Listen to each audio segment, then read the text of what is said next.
Hi class.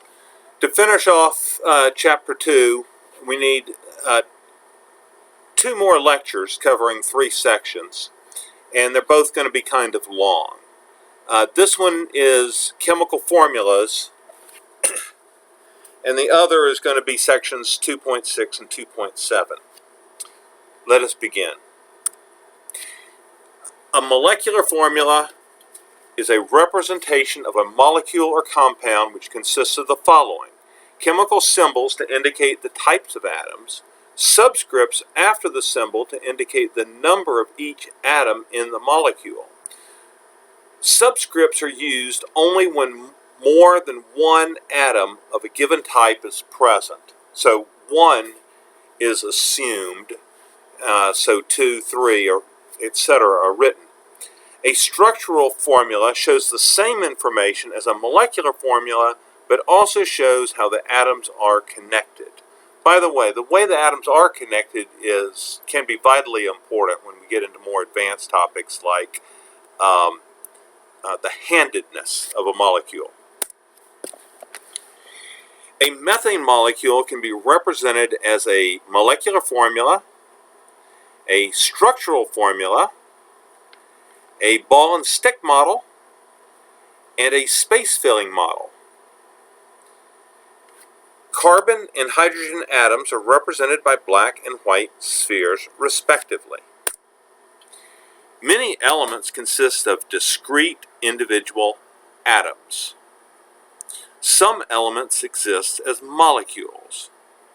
So, like the metals and the noble gases consist of discrete individual atoms, but others, like the diatomic gases, exist as molecules. Diatomic molecules, H2, N2, O2, F2, Cl2, Br2, I2. Even though bromine's a liquid and iodine is a solid, they also exist with a significant pressure of their gas above them. So they also exist as a gas at room temperature. The most common form of elemental sulfur exists as S8. A molecule of sulfur is composed of 8 sulfur atoms and is therefore written as S sub 8. It can be represented as a structural formula, like a stop sign, a ball and stick model, which kind of, when you actually put it together, kind of buckles, and C, a space-filling model, which is the same thing but with bigger spheres. Sulfur atoms are represented by yellow spheres, only because it tends to be a yellow substance. The symbols H, 2H, H sub 2, and 2H sub 2 represent very different entities. Okay, here's a hydrogen atom. 2H means that you take 2 of what you had, which was a hydrogen atom, so it's 2 hydrogen atoms. H2 represents a hydrogen molecule, so it's 2 hydrogens that are bonded together.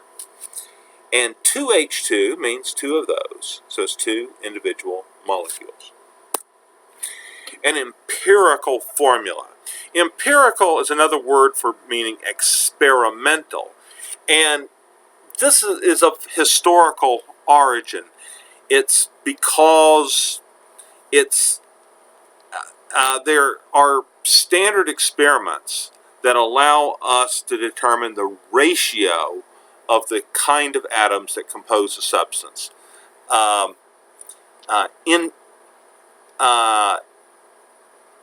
Nitrogen, carbon, hydrogen, and oxygen are commonly measured in analytical labs for unknown substances to determine what they are, essentially.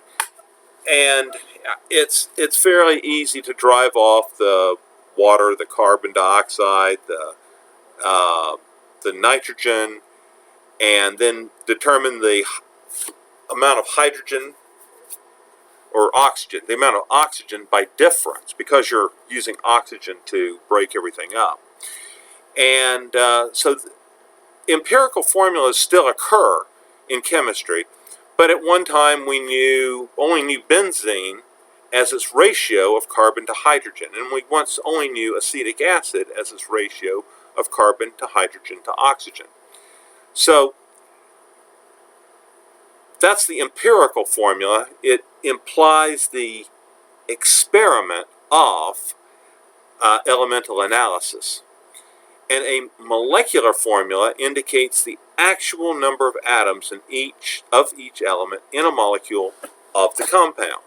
So benzene, we now know is C6H6, but in an elemental analysis, it only comes out to be a ratio of 1 carbon to 1 hydrogen. Acetic acid, we now know, is C2H4O2, but in a elemental analysis, you only get that you have carbon, twice the number of atoms of hydrogen, and 1 atom of oxygen. The white compound titanium dioxide provides effective protection from the sun. It's also in paper, to make it brighter, white. A crystal of titanium dioxide, TiO2, contains titanium and oxygen in a ratio of 1 to 2. The titanium atoms are gray in this representation here, and the oxygen atoms are red. Benzene, C6H6, is produced during oil refining and has many industrial uses. A benzene molecule can be represented as A structural formula here, B, a ball and stick model here, and C, a space filling model. And D, this is what benzene actually looks like. It looks like a clear liquid. Just a spoiler is that what you're going to find out is that the double bonds are not really localized as they are in these two representations, but end up being evenly distributed around the ring. So, just a spoiler, you'll find out. Okay, vinegar contains acetic acid, typically at 5 weight percent in water, which has an empirical formula of CH2O. It can be represented as B, a structural formula, and C, a ball and stick model. Let me just warn, sometimes even the chemical formula C2H4O2 can be written differently to emphasize that you have a methyl group here, that would be CH3, and then an acid group, which would be COOH. So I've been known to write it as CH3COOH instead of just everything lined up like this. All right. This is a chemical researcher. I'm not going to read this. It's just not pertinent to the situation. It may be possible for some atoms to be arranged in different ways. We call a compound that has the same formula exact as another compound, we call it an isomer.